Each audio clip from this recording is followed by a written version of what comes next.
YSR Congress party దుష్ట రాజకీయాలను ప్రజల్లో ఎండగట్టాలని తెలుగుదేశం పార్టీ రాష్ట్ర అధికార ప్రతినిధి సుంకర పావని పిలుపునిచ్చారు. కాకినాడలోని తన కార్యాలయంలో మీడియాతో మాట్లాడిన ఆమె రాష్ట్రంలో ఏ ఘటన జరిగినా దానిని కుల రాజకీయాలు, శవ రాజకీయాలుగా మార్చడం వైసీపీ విష సంస్కృతిలో భాగమైపోయిందని తీవ్రంగా విమర్శించారు. కూటమి ప్రభుత్వంపై తప్పుడు ప్రచారాలను విషం మాదిరిగా వ్యాప్తి చేయడంలో వైసీపీ నాయకులు వెనుకాడడం లేదని ఆమె ఆగ్రహం వ్యక్తం చేశారు. వైఎస్ఆర్సీపీ హయాంలో కాపు సమాజానికి ద్రోహం జరిగిందని ప్రజలందరికీ తెలుసునని సుంకర పావని పేర్కొన్నారు. 2 సంవత్సరాలు వైసీపీ నాయకులు ఎక్కడున్నారో కూడా తెలియదు. ఈరోజు మా పార్టీ ఉనికిని కాపాడుకోవాలని చెప్పి ప్రజల్లోకి రావడం మొదలుపెట్టారు. మెల్లమెల్లగా రావడం మొదలుపెట్టి వాళ్ళ యొక్క వాయిస్లు కులాల మధ్య చిచ్చు పెట్టే విధంగా మాట్లాడుతూ ఉన్నారు.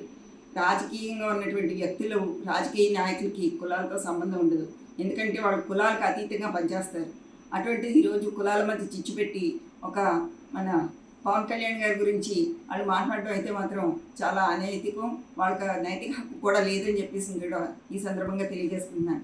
ఎందుకంటే పవన్ కళ్యాణ్ గారు జనసేన పార్టీని స్థాపించి 10 సంవత్సరాలు నిజంగా పార్టీని నిలబెట్టుకున్న విధానం, ఆయన పార్టీ పట్ల కృషి అది చూస్తూ ఉంటే నిజంగా ఆయన ఒక మంచి నాయకుడు, ప్రజానాయకుడు అని చెప్పి ప్రజలందరూ కూడా ఆయన్ని అంగీకరించడం పట్ల ఆయన విజయం కూడా ప్రజలందరూ కూడా ఆయనకు అంత మంచి విజయాన్ని ఇవ్వడం చూసి ఓర్వలేక ఈరోజు కులాల మధ్య చిచ్చు పెట్టే విధంగా ఇద్దరు నాయకుల్ని టార్గెట్ చేసుకుని మాట్లాడడం అయితే మాత్రం చాలా దురదృష్టం. ఎందుకంటే ప్రజలందరూ కూడా గమనిస్తున్నారు. మిమ్మల్ని ఈరోజు 11 సీట్లకే మిమ్మల్ని వదిలిపెట్టారు అంటే మీ యొక్క పాలన కానీ, మీ యొక్క నాయకుల పట్ల వ్యక్తిగత దోషులు కానీ ఇవన్నీ గమనించి ఇటువంటి నాయకత్వం మాకొద్దు అని చెప్పి ప్రజలు తీర్మానించి మిమ్మల్ని 11 సీట్లకే పరిమితం చేయడం జరిగింది. ఏదైతే పవన్ కళ్యాణ్ గారి గురించి మాట్లాడితే ఆయనకు ఉన్నటువంటి ఉన్నత భావాలు కానీ, ఆయన ప్రజలకి చేసే సంక్షేమం కానీ, అదేవిధంగా రాష్ట్రాన్ని అభివృద్ధి పరచడం కానీ ఇవన్నీ చూస్తూ ఉంటే నిజంగా ప్రజలు ఇంకా ముందు ఆయన కానీ కూటమిని బలపరుస్తారన్నది అయితే మాత్రం స్పష్టంగా కనిపిస్తూ ఉంది. వీళ్ళకి ఈ 11 సీట్లే కాకుండా రాబోయే రోజుల్లో వైసీపీ పార్టీ అన్నది నామినేషన్ లేకుండా ఎక్కడ అయిపోతుందో అని చెప్పేసి ఒక ఇంత భయంతో ఈరోజు బయటకు వచ్చి మాట్లాడుతున్నారు. వాళ్ళలో కూడా కాపు నాయకులు ఉన్నారు.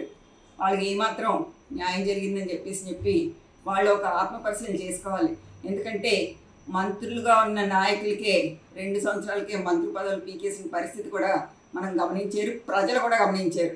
అది వాళ్ళు ఒక ఆత్మపరిశీలన చేసుకుని ఈరోజు రోడ్డు మీద వచ్చి మాట్లాడాలని చెప్పేసి కూడా వాళ్ళందరికీ కూడా తెలియజేసుకుంటూ ఉన్నాను. అదేవిధంగా వాళ్ళ అధికారంలో ఉన్నప్పుడు కాపుల్ని ఎంత కించపరిచే విధంగా మాట్లాడారు అన్నది కూడా వాళ్ళు కూడా ఆలోచించుకోవాలి. ఎందుకంటే ఒక కాకినాడకే చూసుకుంటే కాపు మహిళల్ని రోడ్డు మీద తరిమి రాళ్లతో కొట్టి పరిగెట్టించిన సందర్భాలు ఉన్నాయి. వాళ్ళ పార్టీలో ఉన్నటువంటి కాపు నాయకులు అప్పుడెందుకు స్పందించలేదు? ఈరోజు మాట్లాడుతున్నారంటే శుద్ధులు చెప్తున్న విషయం కనిపిస్తూ ఉంది. వాళ్ళకి ఎటువంటి ఇది లేదని చెప్పేసి కూడా మాట్లాడే హక్కు లేదని చెప్పేసి ఈ సందర్భంగా తెలియజేసుకుంటున్నాను. ఏదైతే రాజకీయంగా ఉన్నప్పుడు నాయకులకి కులాలు ఆపాదించడం కరెక్ట్ కాదు. కులాలు ఆపాదించి నాయకత్వం చేద్దాము అని అనుకుంటే వాళ్ళకి రాజకీయ భవిష్యత్తు ఉండదు అని చెప్పేసి కూడా ఈ సందర్భంగా తెలియజేసుకుంటున్నాను. ఏదైతే పవన్ కళ్యాణ్ గారు కానీ, చంద్రబాబు నాయుడు గారు కానీ ఒకే తాటి మీద వచ్చి కూటమిని బలంగా తీసుకెళ్తున్నారు ప్రజల్లోకి. మళ్ళీ 2029 ఎలక్షన్స్లో కూటమి విజయం సాధిస్తుంది అని చెప్పేసి కూడా ఈ ఏదైతే రోడ్డు మీదకి వచ్చి మాట్లాడుతున్న వైసీపీ నాయకులకి ఇదే సవాల్ చెప్తున్నా. వాళ్ళకి మళ్ళీ అధికారంలోకి ప్రజలే రానివ్వరని చెప్పేసి కూడా తెలియజేసుకుంటూ సెలవు.